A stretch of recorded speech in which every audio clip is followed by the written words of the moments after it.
নমস্কার বন্ধুরা, অমৃত বাণী চ্যানেলে আপনাদের সকলকে স্বাগত।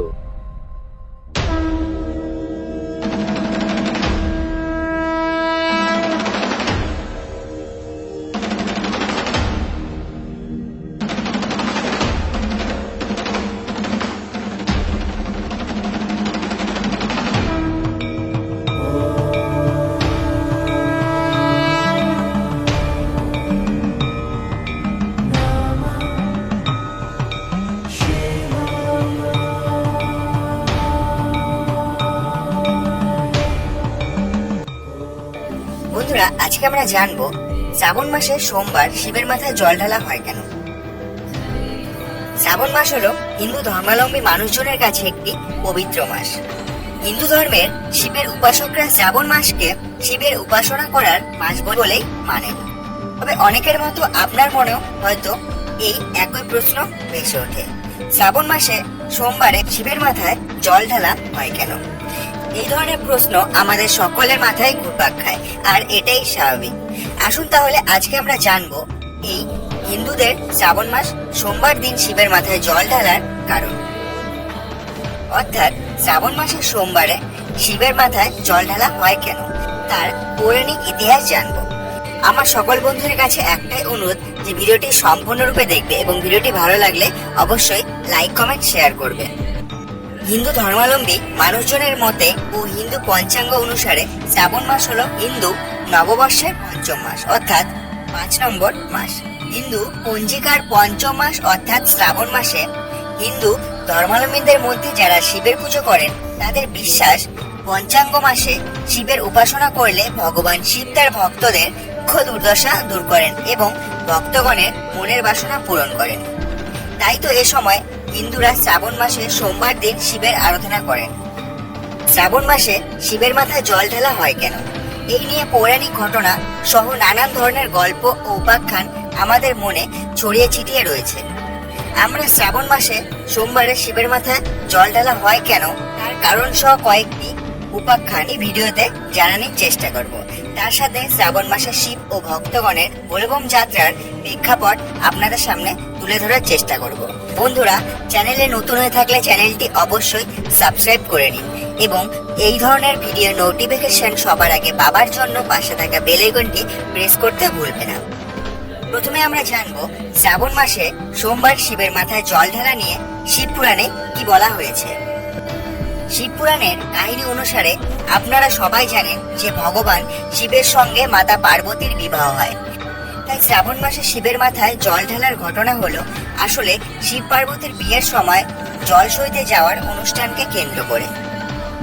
শিবের মাথায় জল ঢালার ঘটনাটি হলো শিব পার্বতীর বিয়ের আগে জল সইতে যাওয়া অনুষ্ঠানের একটি স্মৃতি চারণের অনুষ্ঠান। হিন্দু বিবাহের রীতিনীতি অনুসারে বিয়ের আগের দিন জল সইতে যাওয়ার নিয়ম।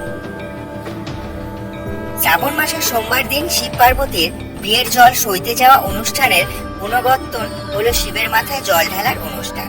কারণ মনে করা হয় বিয়ের আগে সোমবার মাতা পার্বতী এবং শিবকে স্নান করিয়ে জল সইতে যাওয়ার অনুষ্ঠানের মধ্যে দিয়ে শিব পার্বতীর বিবাহ সম্পন্ন হয়। এখানে আমাদের মনে একটা কৌতূহল কাজ করা অন্তত স্বাভাবিক, কারণ ভক্তরা সোমবারে তো শিবের মাথায় অর্থাৎ শিবলিঙ্গে জল অর্পণ করে থাকেন। এখানে মাতা পার্বতী মানে শিবের পত্নী কোথায় বিদ্যমান থাকে। আপনাদের কৌতূহলের জবাব হলো শাস্ত্র অনুযায়ী কোনে মানে শিব পত্নী অর্থাৎ উমা পার্বতী। সপ্তাহে একদিন মানে সোমবার দিন যুগলে একসাথে অবস্থান করেন।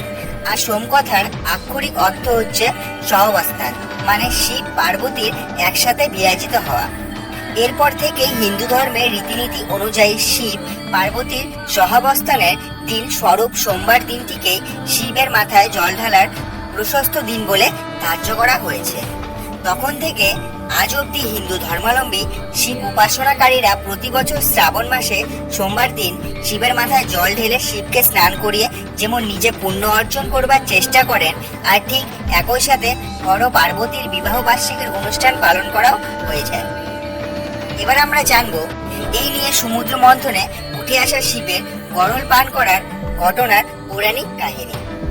পুরাণের কাহিনী অনুসারে শ্রাবণ মাসের সোমবার দিন দেবতা ও অসুরদের মধ্যে সমুদ্র মন্থনের ফলে সমুদ্র গর্ভ থেকে গরল অর্থাৎ বিষ ভরা কলসি উঠে আসে। সমুদ্র মন্থনের ফলে উঠে আসা গরল বিষ এতটাই মারাত্মক ছিল যে সেই গরলের এক বিন্দু পৃথিবীর মাটিতে স্পর্শ করলে পৃথিবীবাসী সমস্ত জীবকুলের ধ্বংস হওয়ার জন্যই যথেষ্ট ছিল। এহেন বিষম পরিস্থিতিতে সুর অসুর ও সমস্ত জীবকুলের কল্যাণে ভগবান শিব সমুদ্র মন্থনে উঠে আসা বিষ পান করে নিজের কণ্ঠে ধারণ করে জীবকুল সহ সমস্ত দেবী ও দেবতাদের রক্ষা করেন। ভগবান শিব বিষ পান করে কণ্ঠে ধারণ করার পর তার কণ্ঠ নীল হয়ে যায়, আর তাই সেখান থেকে শিবের আরেক নাম হলো নীলকণ্ঠ। এরপর থেকে প্রথানুযায়ী নীলকণ্ঠ শিব তীব্র বিষের তেজস্ক্রিয় প্রকোপ থেকে সমস্ত প্রাণীকুলকে রক্ষা করায় মর্ত্যবাসী মানুষ নীলকণ্ঠকে শিবের প্রতি কৃতজ্ঞতা জানিয়ে ভগবান শিবের গরল পানের মধ্যে দিয়ে জীবকুলকে রক্ষা করার অমরগাথার কৃতজ্ঞতা জানানোর স্মৃতি উৎসব হিসাবে প্রতি বছর নিয়ম করে শ্রাবণ মাস। প্রতি সোমবার ভগবান শিবের মাথায় জল ঢেলে মহাদেব শিবকে স্নান করিয়ে ভগবান শিবের প্রতি কৃতজ্ঞতা ব্যক্ত করেন। সেই থেকে আজ অব্দি হিন্দু ধর্মাবলম্বী মানুষের শ্রাবণ মাস সোমবার দিন শিবের মাথায় জল ঢেলে আসছেন। এবার জানবো রাক্ষসরাজ রাবণের জল অভিষেকের মাধ্যমে শ্রাবণ মাসের সোমবার শিবের মাথায় জল ঢালার প্রচলিত কাহিনী। এই নিয়ে আরো একটি পৌরাণিক উপাখ্যান হলো শিবভক্ত রাবণের শিবের জল অভিষেক করার ঘটনা। পুরাণে কাহিনী অনুযায়ী এও মনে করা হয় যে সমুদ্র মন্থনের ফলে কলসিভর্তি বিষে উঠে আসলে সেই বিষ ভগবান শিব পান করে তার কণ্ঠে ধারণ করেন। শিবের ওপর থেকে বিষের খারাপ প্রভাব দূর করার জন্য শিবের অনুযায়ীরা ভগবান শিবের পরম ভক্ত রাক্ষসরাজ রাবণের শরণ নেন। রাক্ষসরাজ রাবণ তখন নিজে গঙ্গা থেকে বাঁকে করে জল নিয়ে এসে ভগবান শিবের জলাভিষেক করেন। তার ফলে ভগবান শিব বিষের তেজস্ক্রিয় প্রভাব থেকে মুক্ত হন। এরপর থেকে বৃদ্ধিমতে পৌরাণিক বিশ্বাস অনুযায়ী শিব ভক্তগণ শ্রাবণ মাসে গঙ্গা থেকে বাঁকে করে জল নিয়ে এসে সোমবারের দিন শিবের মাথায় জল ঢেলে ভগবান শিবের জলাভিষেক করে থাকেন। হিন্দু ধর্মাবলম্বী মানুষের বিশ্বাস ভগবান শিব তার ভক্তদের ওপর অল্পতেই সন্তুষ্ট হন। তাই বিধি মেনে শ্রাবণ মাসের সোমবারের দিন শিবের মাথায় জল ঢাললে যেমন অশেষ পুণ্যের অধিকারী হওয়া যায়, ভগবান ভোলানাথ সন্তুষ্ট হলে ভক্তরা ভোলানাথের কাছে মনোপ্রত বর পায়। সেই থেকে আজ অব্দি নারী পুরুষ নির্বিশেষে ভগবান ভোলানাথকে তুষ্ট করবার লক্ষ্যে শ্রাবণ মাসের সোমবারের দিন জল ঢালার রীতি চলে আসছে। তো বন্ধুরা, আজকের ভিডিওটি এই পর্যন্তই। এই ছিল এই শ্রাবণ মাসের আদিদেব মহাদেবের মাথায় জল ঢালার পৌরাণিক ইতিহাস। তো বন্ধুরা, ভিডিওটি যদি ভালো লেগে থাকে অবশ্যই লাইক কমেন্ট শেয়ার করবে এবং চ্যানেলে নতুন হয়ে থাকলে চ্যানেলটি অবশ্যই সাবস্ক্রাইব করবে এবং পাশে থাকা বেল আইকনটি প্রেস করতে ভুলবে না। দেখা হবে পরবর্তী এপিসোডে। ততক্ষণ ভালো থাকবেন, সুস্থ থাকবেন। জয় শিব শম্ভু, জয় ভোলে।